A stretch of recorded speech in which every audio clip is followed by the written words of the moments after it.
Welcome to the Deadass Podcast.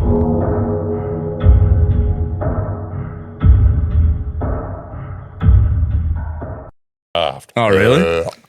What do you reckon? I reckon we grip it and rip it. Well, what do you reckon, sir? It's the end of Monday, mate.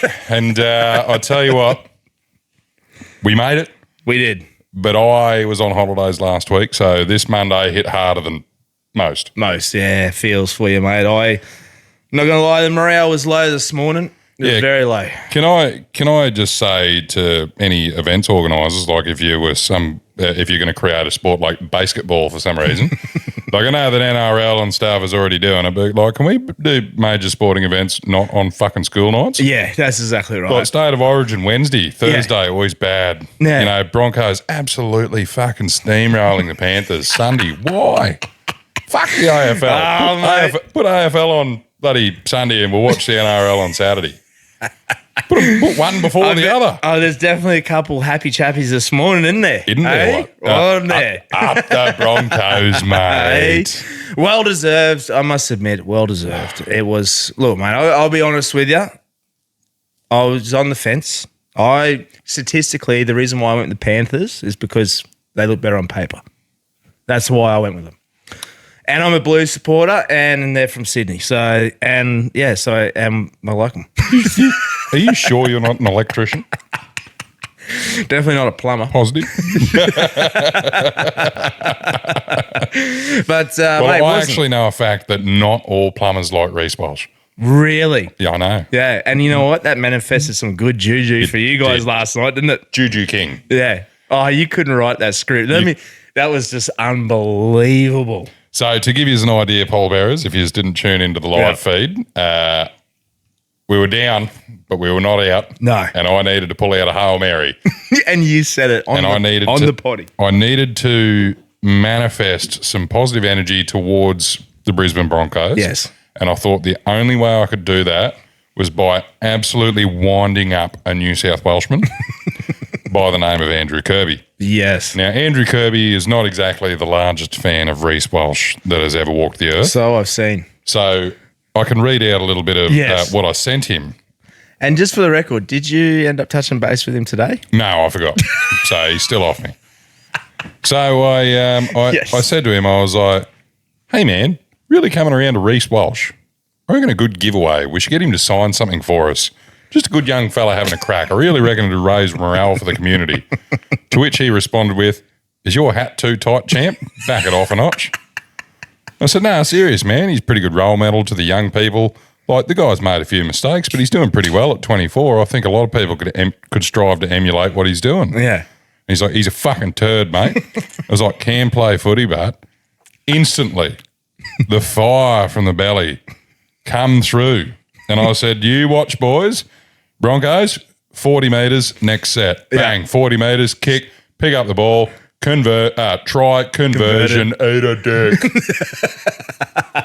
Oh, mate, it was unbelievable, wasn't it? We were sitting there going, because even Tommy's like, just quit doing that. Yeah, whatever you've done, shit. stop it.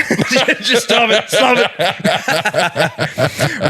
What an unreal day, but man. Yeah. I was stoked to see. I think that's definitely the largest amount of people that tuned in for a live stream. Yeah, it was a long live stream too. It was a long one, very long. Like we had a break in the middle for a bit of eating. Yeah, a bit of eating. But eating too. Biffin and footy, good combo. Good combo for Sunday. Absolutely.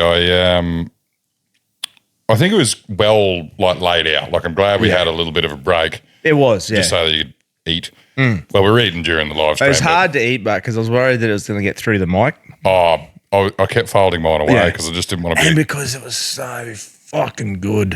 Ooh. Oh, my God. On fire. Well, I'll let you run people through the UFC because that's your territory. So, UFC, Fight Night Perth. Actually, I was actually surprised, man. They didn't really market it that much. Like, I didn't really see it on the socials that much and stuff like that. I did hear that they were struggling with ticket sales, but by the time the main event came around, it looked like it was pretty full anyway. But the fight cards, man, unreal fights. The Aussies really put up a great stink. They The majority of them got the win, which was fantastic. We put some punts down. We got up on a lot of them, like really, and also being decisive, going with a KO, a sub. Quino with a great call on Jimmy Crute getting the sub. Carlos Ilber getting the KO. Colby Thickness getting the win as an underdog. That was a bit of a greedy one to get that win too. Just the quality of the fights were great. They were very good watching. They were good watching. What did you think of it? You didn't mind it? I thought it was good. I wonder if maybe the lack of attendance at the start was an 8 o'clock start for Perth, like start, which means that everybody probably needed to be there at 6:30. Yes, That's it was early morning to go out and go watch something. I've done that twice. So Knuckles and I have done that twice over there. That was the first time I met the Alphablokes. Was over at Perth, and that was the Vault Card Islam one. And yeah, first fight the gates open at 6:30 or something, man. And I was in there having Bloody Marys for brekkie. How good are Bloody Marys? I love Bloody Marys, man. They are my favourite drink at the moment. I had one in Rainbow Beach the other day at a place called The Deck, I think it was, paired with some oysters. Ooh, good? Treated myself, yeah. Oh, mate. Only 6. Only 6? Yeah, not a big spender. Yeah. Yeah, you just want to ball in on a budget. Yeah, it was just a nice little treaty. A nice treaty. Yeah, I just love them. I think it's because, I don't know, man. It's like feels like you're getting a bit of vitamins and minerals in there while you're toxing yourself. I think because it's a savoury drink with a little bit of salt, like your body craves salt. Yeah. And I don't know, it's just a nice combo. And I love olives. Like, I really love olives. There was this one time at Sydney UFC, and same thing. It was a morning start because they want to go with prime time over in the States. That's why all the cards are on in the morning. And I was pretty hungover going into the UFC, and they had shots of Bloody Marys. Ooh. And so I'm just like one, loving it and going, oh, yeah, it's got a good bite to it. And then the lady comes up and goes, oh, someone really enjoys their Bloody Marys. And I'm like, virgin? These are non-alcoholic. I was like, oh, fuck. And everyone just started pissing themselves laughing at me because I was thinking, no, here we go. I'm on. Like, I'm thinking I was getting like a second win, but it was just because I was having the tomato juice and all that sort of stuff. 1 tequila, 2 tequila, 3 tequila floor. So, but no, it was great, man. Now, in the cooking segment later on the app, we'll go through what you cooked on the live stream, and it was unreal, fantastic. And I'm actually going to hit it this week. That's why if you weren't going to talk about it, I was going to ask you anyway because I'm really keen to do it. Well, one tip though. Yes. Straight up on the Bloody Marys. Yes.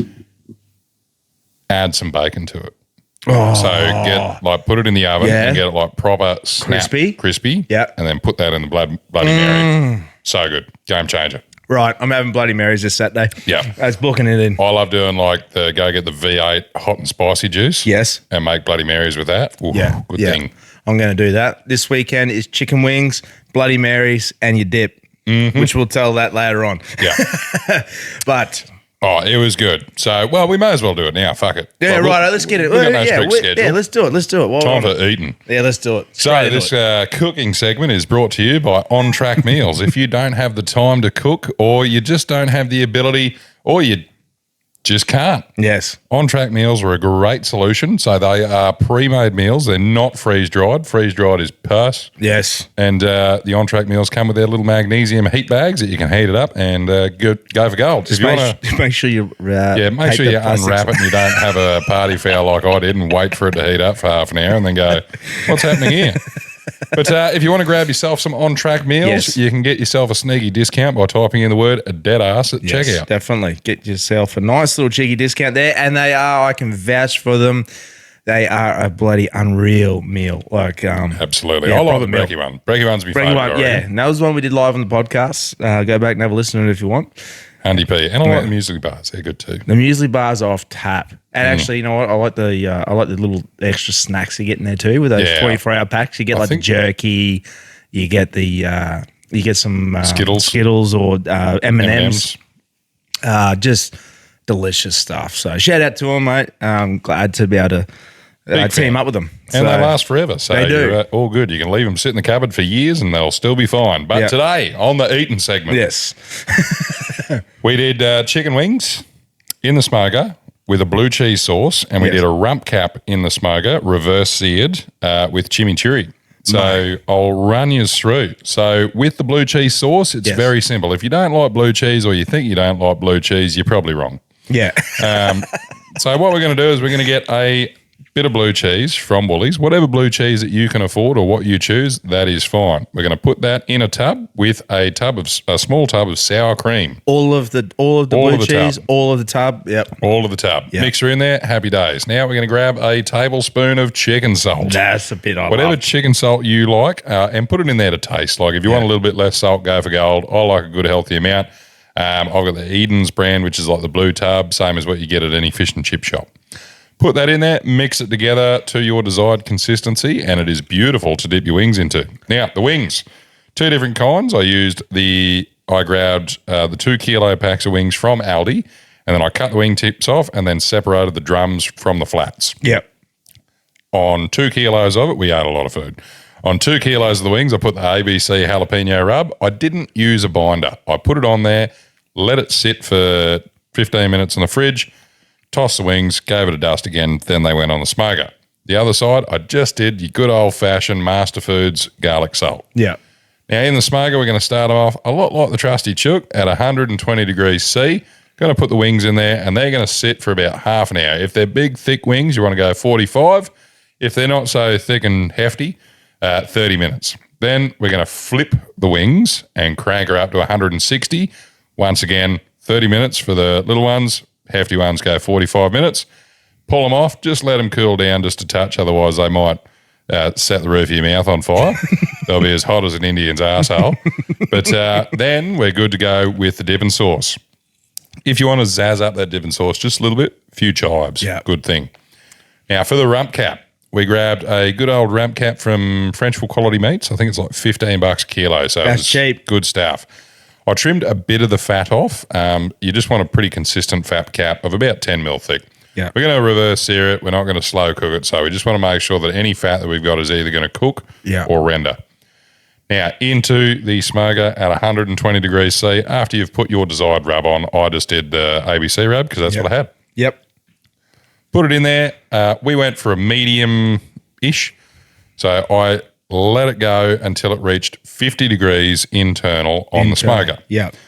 Pulled it off, let it sit for a moment while the barbecue heated up, and then I continuously flipped that on the barbecue, getting a nice sear, a nice char on each side until I hit 60 degrees internal temp overall, so as an average. So and you actually had your own little portable temp gauge. I used a temp probe. If you don't have one, my most favourite kitchen tool is an instant read thermometer. Okay, yeah, sure. Stab it in, tells you how hot it is. Yep. Thermometer doesn't lie. I don't bother with the whole put your fingers together, how tough does your bloody thumb feel? That doesn't work. Yeah, the old wives' tale. Yeah, poking the top of the steak don't work. Temperature works every time. So I just went to 60 degrees internal. You get a little bit of carryover cooking. I then turn the barbecue off and let it rest. Okay. In the barbecue? In the barbecue. Okay. So I let it rest for another 15, 20 minutes while we finished watching the footy, and then cut that against the grain and served it with chimichurri. Now, chimichurri is the sauce. What we're going to need is half a head of, well, depending on how much chimichurri, but like this is the ratio that you want. Yeah. Half a head of parsley. So flat leaf Italian parsley is my preferred. We're going to need 4 cloves of garlic. Now, how you chop that up is up to you, but I would recommend either finely chopping it or putting it through a grater. Grater, yep. Or a garlic press or whatever, just to really make it small, because raw garlic's pretty full on when you eat it. We want 1 cayenne chili chopped into finely. We want 2 shallots chopped finely, or 1 big shallot. Then we want about a cup of olive oil, or probably 3/4 of a cup of olive oil, and about 1/8 of a cup of red wine vinegar. Okay. Pinch of salt, pinch of pepper, and then probably about a teaspoon of dried oregano. Yeah. Put that in there, mix them all together and let it sit. The longer you let that sit, the better. Overnight's good. I did it in the morning. We do you ate leave it in the afternoon. Do you put it in the fridge overnight or just Leave it in the fridge. Yep. It lasts a fair while. It'll last about a week. Yeah. Probably a tail end of the week, but I'd go 3 days. 3 days. Yep. But good thing, mixing them up and then just drizzle that over the top of the meat. How many kilos was that rump that you got, roughly? Was it about 2 kilos? 2.5. 2.5? Yeah, okay, cool. Because I'm going to replicate all that this week. 2 and a bit, 2.5. I'm going to do all of it because what would you class me at the moment? What, second year apprenticeship? Yeah, definitely on a second year. Yeah, sweet. I'm getting there. You've gone through your safe food handling. Yes. We've got you through kitchen utensils and basic tooling. Haven't done beef yet, so I'm guessing that's the second year. That is second year. So that's probably the equivalent of like your first year in your mechanical apprenticeship is you're doing basic starting systems, you're doing basic tooling, and now you're on to brakes. Yeah. Yeah, so that's it. Like, we're going to learn you how to pull up. And because, we've got a bit of reverse searing and all that sort of stuff going on here. Exactly right. And, we're up in the ante a little bit. Cook and rump on a smoker, same as tri-tip and everything. Yeah. You can lose some friends if you fuck that up. So chicken's your friend, pork's your friend. When we start getting into the beef, that's right. You'll either make heaps of friends or find out who are your true friends. That's a good point. Now, with the pellets. This tastes like shit. You reckon still stick with the MGM? Same pellets. Same pellets, beautiful. Keep with the GMG, bloody GMG Gold. Yeah. I personally think that a milder pellet cooked well is 10 times better than a heavier pellet cooked mediocre. That's a good point. I like that. I've never had anybody ever say to me, gee, I wish this was smokier. I've had plenty of people say, bit smoky for me. Smoky, yeah. Okay. Especially when you get like a real heavy rub on a brisket or something that's sat in there for a long time and you've got a strong bark and, sometimes it's not for you. Whereas I've never had anybody go, gee, I wish this was smokier. Like you're always going to win with a mild pellet. Well, I'll tell you what, mate, you've got me pumped for Saturday already. It's only Monday. But I'll be doing Bloody Marys, wings, and rump. I think I might have to do the same. That was just, it was just so good. I ended up just literally sitting there just dipping my finger in the dip. And you're trying to tell yourself, you're going to get a sore tum. Yeah. I know I'm not lactose intolerant, but that doesn't mean I can eat a kilo of cheese and walk away from this unscathed. 100%. I was feeling it this morning. But anyway, it was bloody good. It was delicious. Oh, it was great. I actually wish we got home not too late. Like we got home at about 10, which was all right. But by the time we left, like if we were in town, we would have been home early. Yeah, you know absolutely. what I mean. It wasn't late. It was just because it was I picked you up at. Well, you were Dezo. You were Dezo driver. So. I was Dezo. Dropped everyone off, and I picked you up at what time? It was like 8 o'clock. I think it was about 8 o'clock. 8 o'clock. So, and we left at 8. We'd done 12 hours. Yeah, so it was a big day. I think the only thing for me that annoyed me is I went to bed and then all I could hear is the how do I put this? The Uber Eats delivery driver that lives around Coongal that only delivers edible items in like inch by inch bags. What do they call him? I think it's a ghetto Uber or something along those lines. I just can't think of any other reason why you consistently drive a Hyundai XL around Coongal at fucking 2 a.m. Yeah, that's exactly right. But anyway, I kept waking up for that because all I could hear was as he's driving down the street. Anywho, that's right. God. I really didn't enjoy when I got up out of bed at about, I think it was 4:45. And then, it was like, righto, let's get our shit together and work. Yeah, I know. Morale was low this morning, man. Trying to get going today was rough. But we did it. I've been working on this new machine that I bought it last week. Shout out to Heath Chant. I went down, caught up with him for a yarn on his podcast, Between the Horns, and his episode aired this morning. Episode went live this morning. And it was a good yarn with him. He's just started out his own podcast down there based in Toowoomba. I've had Heath on the podcast a couple of times, so it's great having that yarn with him. Just thought I'd give that a quick mention because I picked up that machine while I was down there. Finally got it running today. It's very cool. It's not bad, isn't it? Gave you a little present. Gave you a little plaque. Yeah, a little plaque, a little Zayden. Yeah, a little name tag. Yeah, that's it. So, just mucking around with it at the moment, just trying to get used to it.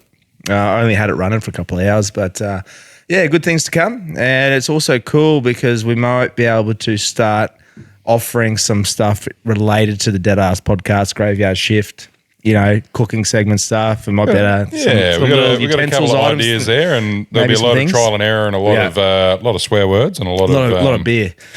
There'll be some wins, but I reckon there'll be some losses. But we'll get there. Stay tuned. Definitely watch this space, as they say. But mate, while we're speaking of, because you mentioned Rainbow Beach with your Bloody Marys, you were down at Fraser Island. Did a little bit of touring. Went over to Fraser. How'd that go, mate? It was great. So the weather was supposed to be yucky, and it actually turned it on. So the first day I got there I drove down. We did the pod. Yep. Next day, drove down and went down to Rainbow Beach. Stayed a night there. And geared up to go over to the island. I had a bloody meeting in the morning on Mondays that I couldn't miss. So, what do they call it? Working remotely. Set up the bloody dual screens on the side of the road running the Starlink. So, did that and then went over to the island. And the first day there was a little bit of rain at night. That was fine. And then the weather just absolutely turned it on because I had no itinerary. So, the plan was go over there, see a campsite that I liked because I was over there. I just wanted to do a bit of fishing, no itinerary, just really relax and just sort of enjoy myself. So it'd be driver, hey, I want to have a fish here. Yep, campsite looks good, cool. Yep. Turn on the Starlink, book the campsite, drive in there, good to go. Did that a few times. So stayed in zone 4 the first night, which is down just a little bit past the Mahino, which is the shipwreck. Night 2 went up to zone 9, which is up near, up past Orchid Beach on your way to the tip of the island. Then did back down near Eli Creek. Went up near Waddy Point on the beachfront and then went down near Eli Creek. So Waddy Point's Orchid Beach, Indian Head. Okay. That transition over the island. So it's where you actually can't take any backpackers' cars past. So you can go there. Like that's where Champagne Pools is and stuff. But like after that, you're not going any further north. Yeah, okay. Really cool, eh? All the whales are migrating. So you can, I went for a beer up at the Waddy Point pub and also down at Happy Valley. But every time you sit down and look out at the water, you'd see whales breaching and you'd see the tails and all that sort of stuff. So it was just magic. Caught a PB Taylor. Really? Yep. 58 centimetres it went. 58. So it was a horse. There is plenty bigger. I'm just talking about my fish. Personal journey. I'm sure somebody else there, the personal journey. This is all about me. I'm sure somebody else has caught a bigger one, but I was happy. I would have been because that's a good fillet. Fish. That's a fillet there. Made a good bit of fish tacos with it, and then I made a fish pasta when I come home. It was great. So only enough for a feed. There is ways to freeze them, but I didn't have the ability to freeze anything. So just kept enough for a feed and then catching heaps of dart off the beach, which was good. So with the Taylor, for anybody who's curious, I was just running a normal running rig with a ball sinker, a set of 3 gangs and pillies. Yep. For the dart, whiting, all the rest of it was just simple running rig with beach worms and a 4.0 worm hook. Got some pippies off the beach, so doing the bloody twist, shake, rattle and roll as you're fishing, sort of run your feet through the sand and find some pippies. Yep. To no avail. I got a few pippies, just didn't catch anything worth eating. Okay, yeah. So I got a heap of dart on them, but just small shitty dart. Yep. But it was bloody good touring around. Went up Sandy Cape for a bit. That wasn't too bad. It's good to see that they've opened it up. Nothing seems to be too affected. A lot of ghost camping I found. Okay. So that means that you'd look at a campsite, it was booked out and nobody rocked up. Why would they do that? Is there any reason? I would say because the weather forecast, 2 theories I've got. Weather forecast, people saw it and went, nah, don't want to do that. Yep. Second thing is because it was the end of Taylor season, it's hard to figure out when they're going to be there. I'm wondering if a lot of people just booked sites for a long duration and they just went, fuck it, we'll go early, and they don't bother cancelling it. Yep. Because when you cancel with national parks, you get a credit. You don't get your money back. Okay, rightio. So if you cancel that campsite, they just give you in lieu. So they probably just wouldn't bother. So I really think that's what they've done. Okay. Sort of do that sort of I was just wondering that. I was just like, well, it's not very expensive. So for some people, if they've only booked a day, they may just not bother. So yeah, fair enough. I know. So every now and then I get people reach out and ask like how much things cost, like how much does it cost to go away? That's actually a really good point. So I've sort of done a little bit of a rough calculation. Like anybody who's I always, like when I talk to people about Fraser Island or Gary or whatever the fuck you want to call it, a lot of people go, I've only got to stand and fall drive. That's perfectly fine. Yeah. You'll nail it. You don't need modifications to go over to Fraser Island. You need four-wheel drive. That's the prerequisite. Yep. As for everything else, so camping, so $70 for 5 days. Yep. Is what I spent on total campsites.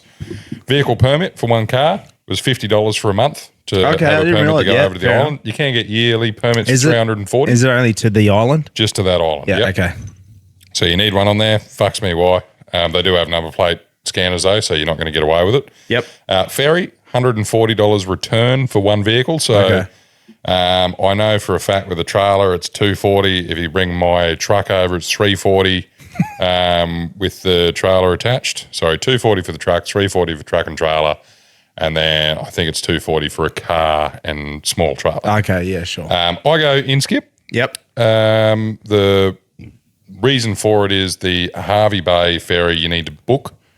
You need to get a time slot, and it's more expensive, and the ferry ride is longer. Skip, just rock up, drive on, pay for it, go over to the island. It's like 5 minutes. Oh, that's all right. Yeah. So, and you land on the eastern side. Yes. Whereas on the Harvey Bay, so it's not eastern, it's actually southern. So you land at Hook Point and you drive onto the eastern beach.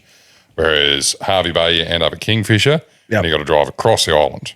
Now, for those of you who are unaware, Fraser Island at its widest point is like 22 kilometres long. Is it really? Yeah. 22 kilometres wide. Wide, yeah. Fucking big island. That's a big island. It's 123 kilometres long. Holy shit. I didn't realise it's that long. Yeah. So, like, when you say you're driving from the west to the east, it's not a small journey. That's like from here to Gladdy. Yeah, especially when you're punching along the beach at 80k an hour versus 30 kilometres an hour on the inland tracks. So, it's a big difference when you got more Ks.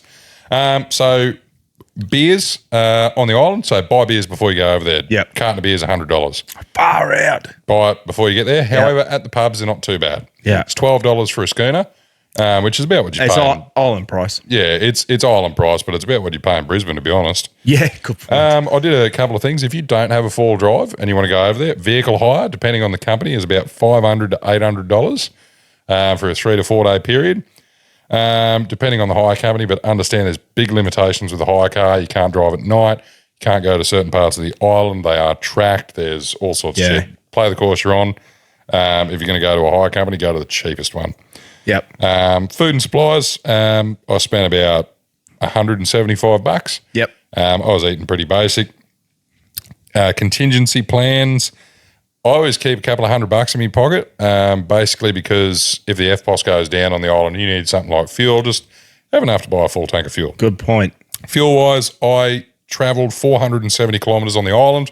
I burnt 140 litres of fuel. Wow. Big amounts of fuel. But if you're always driving at low tide on the hard sand, you're going to use way less Good point. way less fuel than if you're driving in the soft stuff. I went up Sandy Cape. I went up the inland tracks.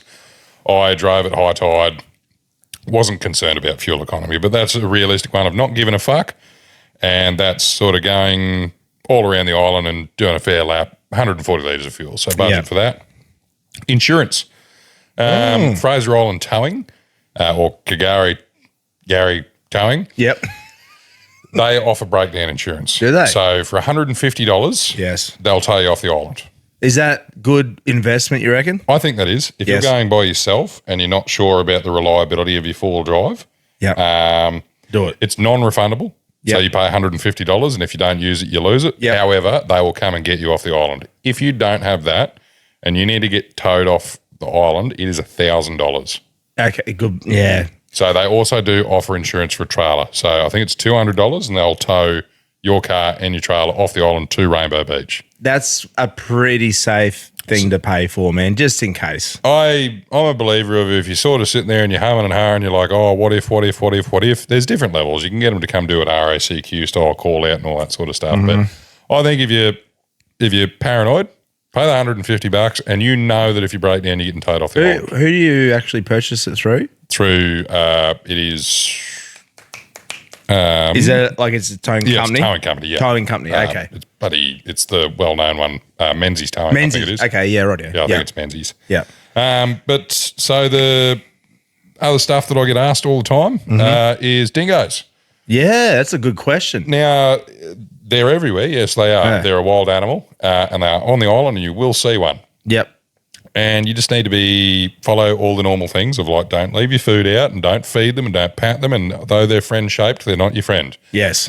Keep your kids at arm's length when you're outside fenced areas and you'll be fine. The reason why people get bit by dingoes is they're either running away from them, they've got food available, they're throwing food into the water, and then kids are running around it. So like you imagine you're throwing fish into the water, dingo sees food, kid runs in the water. A lot of the dingo issues have been caused by negligence. Yeah, okay, good point. However, if you're worried about that at night, there is some fenced areas that they cannot get into. You can book campsites in there, and there is 5 areas that I would recommend going to, and I can give you which ones I would use and which ones I wouldn't. Okay. So the fenced camping areas where you will pay $7 per person a night to camp inside, there is facilities there that are $2 for a shower, but there's also toilets. That is Central Station, Dunderborough, Waddy Point, and Cornwell's Break Road. So is it handy just to even have some change too? Have a coin purse? Yep, I keep a handful of $2 coins and a few $100. Yeah, good point. Yep. So Central Station is at the bottom of the island on your way from Kingfish Bay over to Eurong, which is down the southern end. Not a big fan of it. It is in the forest. It does get cold. It is loud. Not my favourite. If you're down the bottom end of the island, by all means, not my preferred. Yes. Dunderborough, great. Dunderborough is centrally located. It's north of the Mahino. Yep. 6 kilometres from Cathedral Beach. Yep. So it's a great one. Good camping area, good group area. If you've got a group of over 20 people, you can book a group site, all that sort of stuff. Fenced, good thing. Waddy Point, top campground. Bit of a drive up there. Yep. Probably my pick of them because it's a lot further up. You're away from a lot of the crowd. Good access to Orchid Beach, all that sort of stuff. Very much the same as Dunderborough. Toilet showers, $2 coins. It's the north inland side of the island after Indian Head and after Champagne Pools. There's a pub up there as well, and there is phone reception, whereas at Dunderborough, there is not. No, okay. Cornwell's Break Road, that's near Happy Valley. Probably I would go, if Dunderborough and Waddy Point weren't available, then I'd go Cornwell's Break Road. Yep. But if you're heading over to the western side of the island, you're going to drive past that one. And lastly, there is a privately owned campground called Cathedrals on Fraser, which is technically like a caravan park. You can rent safari tents or you can get a powered site. Okay. And it's privately owned. I can't remember what the price of it is, though. Like a bit of glamping. Bit of glamping, yeah. So you can book in there. They've got proper toilets and showers that you don't pay for, but you do pay for your site. Yes. Now, basic things of over there, it's 4-drive only on the island. You can't get on there with the 2-wheel drive. Yep. Tyre pressures, drop them down around 18, 22 PSI. Do you do that on the boat? I'll do it before I get on the beach. So I do that when I'm on the bitumen about to drive into Inskip. Okay, yep. The tide rules your day. Yeah, 2 hours either side of low tide, you're laughing no matter where you're going. Yep. High tide, parts of the beach get cut off. Things to watch, crossings like Eli Creek and stuff can be a bit deeper than what you think you are. Don't dive into it without looking. Yep. And cuttings are a big issue. So they're the steep exits off the beach inland tracks. They can be soft and rutted. And also when you've got the undulations, sometimes they can catch you out.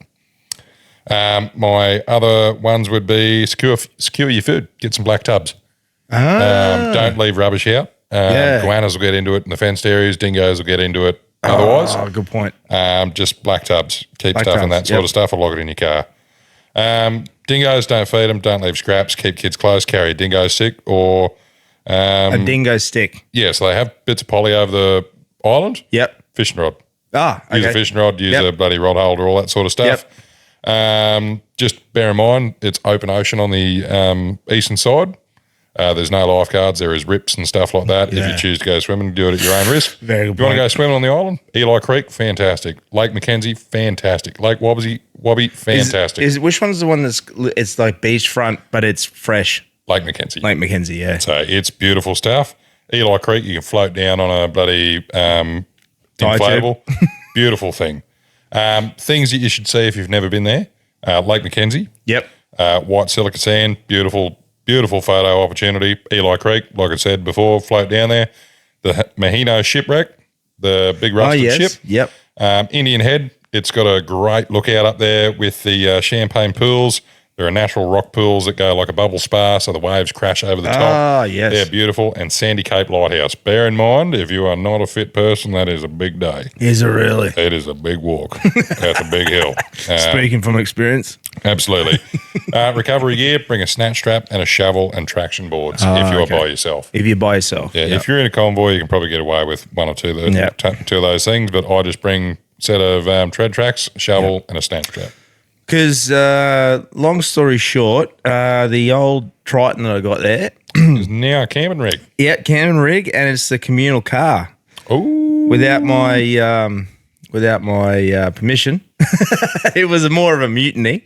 I believe that your boss told you. Yeah, my boss. Yep. The Minister of War and Finance.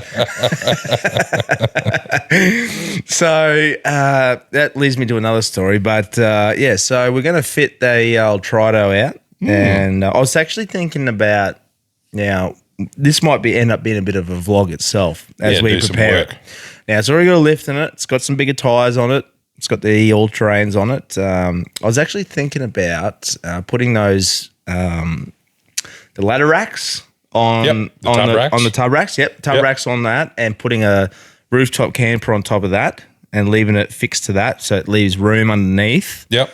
And then that's about as far as I got. Rooftop tent's a good thing. So yeah, I want rooftop tent. My preference for camper gear is a rooftop tent. Yep. You're up off the ground. You're sort of comfortable in most things, and they're good in the weather. And also when it's really hot, because you're off the ground, you get better airflow. Yeah. I ran one all week. It was great. Great. Fantastic. I like the RV tents, I like swags and stuff, but the swag's the same. If you lift a swag 6 feet off the ground, it's going to be cooler than it is on the ground. Of course, yeah, that makes a good point. It's just readily available and on the car. And just, it's one less thing you have to maintain. Like, it's just literally open it up, fold it out, you're good to go. Absolutely. When you're ready to go, fold it, put it back down. Yeah, drive absolutely. So that's going to be one thing that we're going to be doing. And on another note, I bought a Deadass bus. You did, the Bang Bus. The Bang Bus. So we're going to be shooting some Patreon videos. Fucking over. Starting with Cole and Twisty. It's going to be Wristies with Twisties. Broke him again. But you'll get to sign your name on the roof lining of the bus. Yeah, fucking oath you will. It's like, where are all the women? I can't say. You know what I was going to say, but you can't say. I know. You know. Yeah, I pulled myself right up. I'm bad with movie quotes, and if you send me a message if you can figure out what I was about to say. I'd love to. I'd love to see who picked up on that. That's a good one. So we bought a little communal. We bought a little van. It's got an 8-seater one. It's one of those Mercedes-Benz Volanto. Volanto, I guess that's how you pronounce it. It's a 8-seater little Mercedes van, whatever. But it was the best way to do it with getting like a commercial van, because we're going to use it for work purposes, but it's got the seats in it. So we can turn that into a party bus. So we're going road tripping. Preferably after he's dropped off the deceased animals. Yeah, not during. Usually after. But like the idea, and we're saying the boys, like if we're going to do road trips or something, we'll pile everyone in the bus. Support vehicle. Yeah, support vehicle. And we'll make some content out of it. So I'm really excited to do that, actually. She's an older girl. So she's not a newie. She's been around a bit, but. Have you ever seen the influencer Chongi? No, he's an Islander fella, but he's restoring a Tarago. Oh and my God, really? I really like it. Oh, I love that. But he's like doing the full blown like resto on a Tarago, taking the piss, and I'm like, you know what? That's great content. That is good. I would watch that. Yeah, that's fantastic stuff. Yeah, well, I'm doing the same, but with a Mercedes. Perfect. Yeah, so that's another little bit of thing to look out for. So. The reason why I say that, because I would love to be able to go back to Fraser. You know, I was thinking about that this morning. It's been 23 years since I was last at Fraser Island. Oh, 2002 was the last time I was in Fraser Island. Well, for those who are curious, you can rent houses on the island, so stays and Airbnb and all that sort of stuff. Yeah. You can just get a full-blown house. Great thing. Yeah. That might be a great little mission one day if we're doing a group trip. Oh, Go I get a reckon house. so. We need to do that. We would have to do that. Get the boys. Yeah, well, I noticed when I was over there, Matty from the Explore Life had a house in Waddy Point, just Did near he? where I was camped up.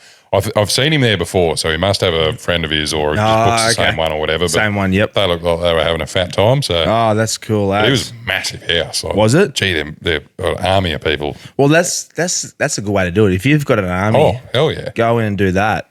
Hell yeah. Because there's a few, like, there's a couple near the Mahino, Yindi Rocks. Yep. There's another Poyungan Rocks. There's another one up there. There's some really cool houses right on the beachfront that'd be sick. Yeah, that I'm really looking forward to doing something like that as well. We've got some other things planned as We do. coming We've up. got a couple of. We're trying to. We've got too many options at the moment. It's unbelievable, and also too people reaching out, offering to Teach us things. teach us things. I'm really excited about some things that are coming forward in the next month or two. So stay tuned for that as well. My week wasn't as good as yours. I did rub it in though. I made sure mate. that every time I cracked a beer on the beach, I sent Brian a photo. I was so jealous and envious, and all the emotions were running through. There was nothing like nothing like eating a bacon and egg sanger, cracking a beer, and then And the weather was mint. It was mint, and then going, "What are you guys up to?" I just left it on red. Fuck you.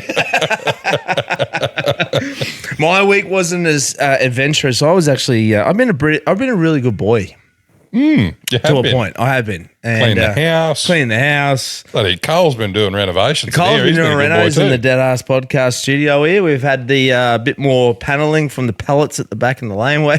Somebody somebody mowed the lawn this morning. So Yeah, by the there looks you of go. it, Yeah, it wasn't me. That Kurt, was it? Yeah, shout out to Kurt. bless his cotton Yeah, socks. so we're gonna start putting some little bits and pieces up here. We'll put some Memorabilia. memorabilia, get some things going. We'll get something to emphasize the graveyard shift as well. That's really exciting. We've had our design come back through, speaking for the merch as Magic. well. Magic. Yep. Shout out to Gus. We just got to fine tune it a little bit. I think we're going to maybe go with a colorway. Yeah, I don't know. I just like colour. I think so. We've always gone black and white. So I think it's time that we put a little bit of color in this. So, confirmation, Yeah. they're going to be like ash grey. Oh my God, here we go. Cole's chiming in. Grey colour. Ash grey color, yeah. See, Cole's really branching out. He's like, instead of black and white, what about grey? I know it's a little bit progressive. Well, the funny thing is, it could be fucking pink and he wouldn't know any difference because he's colorblind. He's colourblind, isn't he? We'll just tell him it's ash grey. Well, Yeah, mate. imagine him describing a deceased person. What Yeah. ethnicity is he? Not sure. He's some sort of shade. Are they a redhead? Don't know. Don't know.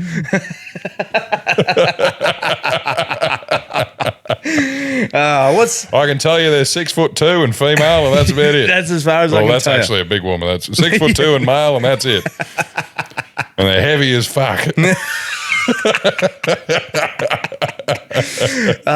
what's the plans for you this week? What's going on? So this week, I am getting all my ducks in a row after having a bit of time off. Just Yep. planning some stuff. Going to do some X-Golf with the boys coming up in Rocky, which Ooh. will be good. We got a few guys working on a bloody water treatment project here in Rocky. Yeah, okay. So catch up with those guys. And off to Mackay next week and the week after to go play around there during the week. Heading out to Collinsville, heading out to Byron, I think, Yep. which is on the way, so Yep. sort of that Glendon area. And do a bit of a tour. And I'm going to Nebo for a bit. Shout out Nice. Nebo Hotel, one of my favourite pubs. Oh, you have mentioned that, haven't you? Nebo Hotel. Love me a good pub. Yeah. Oh, me too. Went into the Miriamvale pub. Yeah. That we stopped in on the bike cruise and had a crumb steak. Oh, Good thing. nice. Yeah, good. Good Yep. thing. Yep. Yeah, really good feed. And just, I don't know. Just Thought I'd something break up about and it. Yeah. I was driving through there at midday and I thought I need food. Yeah. The, No, I didn't have any snacks. no. Actually, I gave Brian my phone yesterday to gamble. Yeah. Because I just didn't know how to do it. So I gave it to him and said, here you go. I have think fun." we ended up in credit, didn't we? I don't know. I think so. I'll have to I check. put a lot of bets on. You did. Because it wasn't my money. I don't care. Well, I figured this way. I was like, if I was going to give my phone to anybody to gamble for me, it'd have to be the Yeah. tin ass. We started with 50. It was about 75 or something. I think we ended up with 75. Beautiful. Well, that's Yeah. good. So it was like, you know. I'm up $11. Okay. When it's all said and done, I'm up $11. Hey, that's not bad. That's more than I would have. We put a lot of bets on. That's more than I would have A won. lot of bets on. So I'm not complaining about that because I checked my It's a steak sandwich, mate. That's go. good things. Because I checked mine too. I pretty much I think I got about $25. Bloody chicken and mayo. Yeah, winning's winning. Winning is winning. If you invest $50, right, and you get back and you profited $11 out of that, that's still a 20% return. It is a 20% return. You tell me. You know what that is? What's that? That's 2 kilos of chicken wings from Aldi. There you go. Some blue cheese, some sour cream, and some fucking chicken stuff, mate. That $11 is lunch. You know, that's what we call that. Fucking winning and eating. Exactly. Winning and eating. Mate, I haven't got much on this weekend. I'm actually pretty casual this week. I've got some work I've got to do, obviously, but keeping pretty quiet. I've got Knuckles' Get Yourself Checked and Tobin's, charity, which is on the 11th of October. So not this weekend, the following weekend. Where I will be going to Camilla for Bob's 60th. That's right. So I'll be up there doing fishing, eating, beer drinking. Fucking, that's beautiful. Camping. I'm so envious. Hopefully some catching. Yeah, that would be good. Yeah, unfortunately, Zayden isn't in. Though I caught a Peeboo Taylor, you might have heard. Yeah. I would classify myself as an enthusiastic fisherman. Yes. Yeah, my theory is if you do it a lot, you'll eventually catch something. Well, it's consistency, isn't it? Exactly right. Consistency pays off, like anything. Fucking oath. Like Got our to be podcast. there. Got to be there. But there was, we might be jumping in on another live stream as well next weekend. Oh, yeah, I with the forgot about boys. that. Yeah, cool. so It's grand final too. it is too. So it might be another doubly. We'll see what happens. Yeah, we'll see how we go. Yeah, so I don't want to put it out too early, but at least this stage we're looking at UFC 320. Massive shout out to the people who jumped in on that one yesterday. That was just such a good day all around. I had such a laugh. It was So did great I. hanging out with the boys. It's always a pleasure, never a chore with those legends, eh? I couldn't believe that I survived 8 hours Yep. and nobody gave me shit. I know. 8 hours, nobody gave me shit. And you got support. Colin reckons it was because he didn't tune in. Yeah, typical. Yeah, fucking typical. So they were quick. thank you for the very friendly pole bearers and trendsetters. Yeah, bloody oath. They were quick to jump on Tommy about not drinking his piss.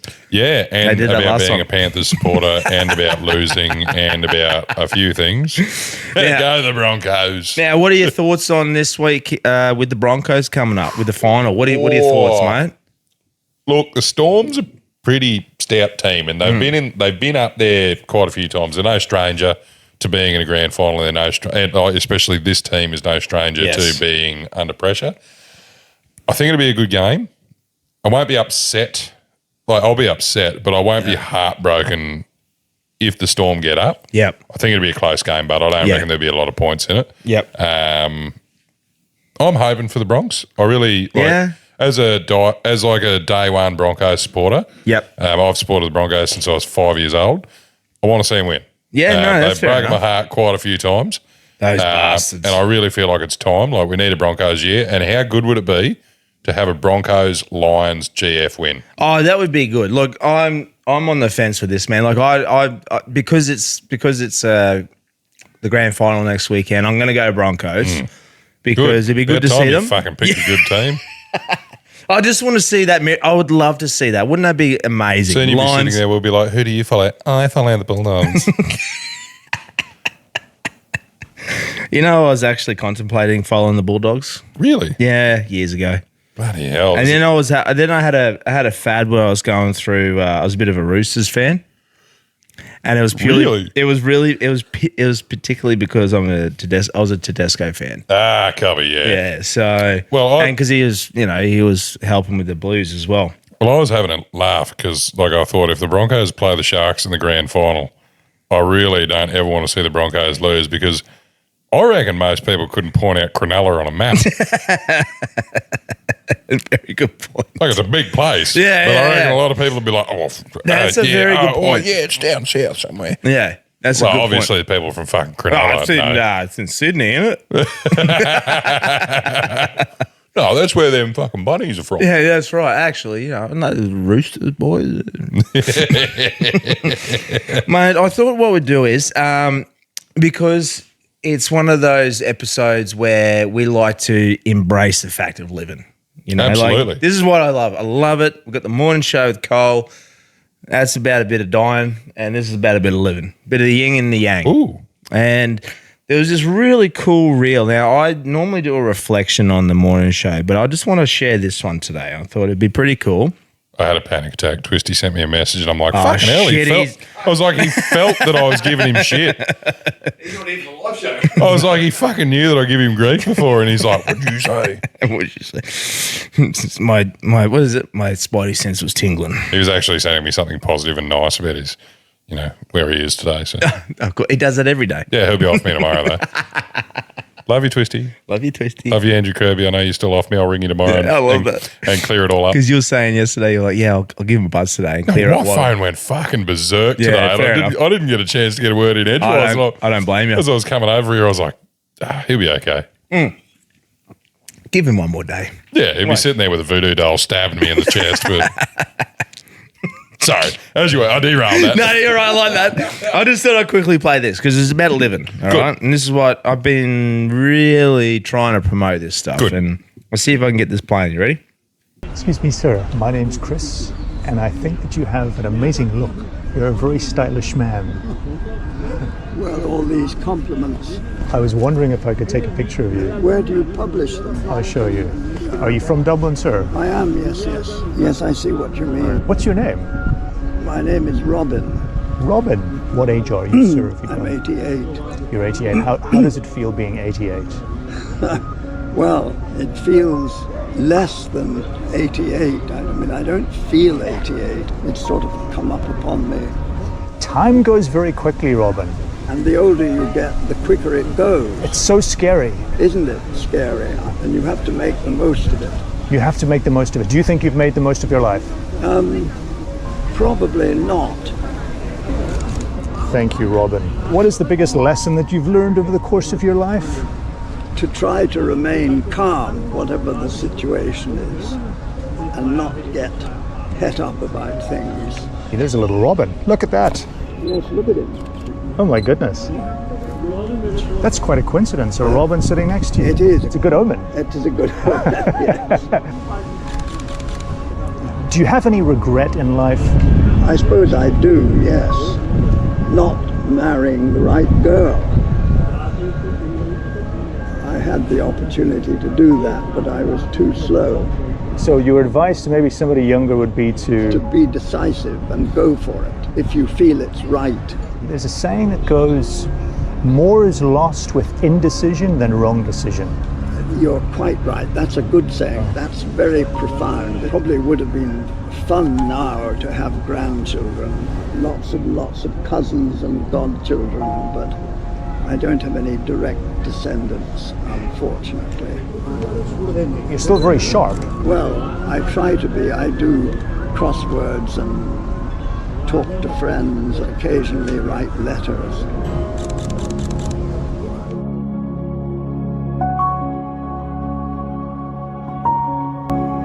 There was just that. It was I that. really like that saying. Me too. Isn't that a cool thing?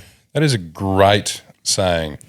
And I guess I've always sort of thought of it like life's on a curve, right? Yes. Up and up and up and up and up. And then there's a period of time where a lot of the things that you want to do, you're not able to do anymore. Yeah, so that's right. instead of life being linear, it is really on a curve Yes. because there becomes a portion of your life where it's Exactly. starting right. to become too late. Yes. And I think we're all very guilty of not doing the wrong thing. And the one thing that reached out to me is he said, try to remain calm. I saying to love you- that one. I was saying to you boys yesterday. So when I was early 20s, Yep. I was angry as fuck. Like Yeah. just things that get me wound up and, you know, you'd want to give somebody a spray to get your point across and it's just not how it works. No. And you just don't feel as calm and collected at the end of the day. You can't wind down as easily. And you're exactly right. And furthermore, that point where he's talking about that indecisiveness, you know, not Carl's like, fuck you, cunts me out. he made a decision, he's leaving. Cover, yeah. Yep, fair enough. Shovel the coals in, Yep, mate. yep, turning over the smoke. It's that indecision thing part as well that really got me, where it was like, you know what? There's something about that. I've really recently, in the last couple of years, with these decision makings, really just jumped in and had a crack at doing things and really deciding on doing it and not hesitating and waiting. The biggest one for me was that, like, for instance, a really timid one for me was the pet crematorium. Just took me years. Big investment, indecisiveness. It was a big investment, but I'm glad I did do it because I look back at it now and go, that's the best decision I made. Could have made it earlier, but I still did it. Well, nothing really good comes from tap dancing, does it? No, that's a good point. So, yeah. And, you know, the pool's never going to get any fucking warmer because you're waiting. And we're getting older.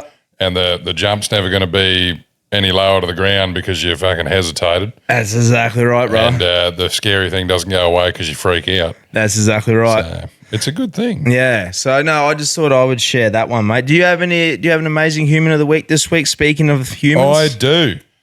Brought to you by none other than the arseless wonder from down under.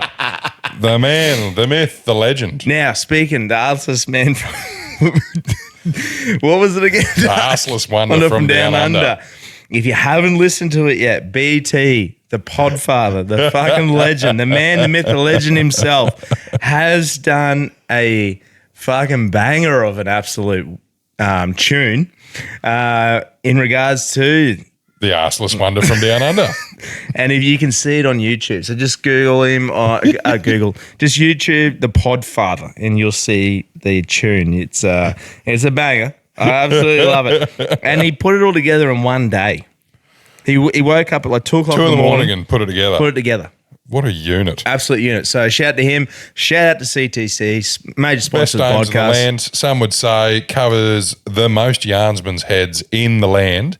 And even if you got an ugly head, you can have a good looking lid. 100%. So today's amazing human of the week, a little bit of a history, and you wouldn't believe it. It's from Fraser Island.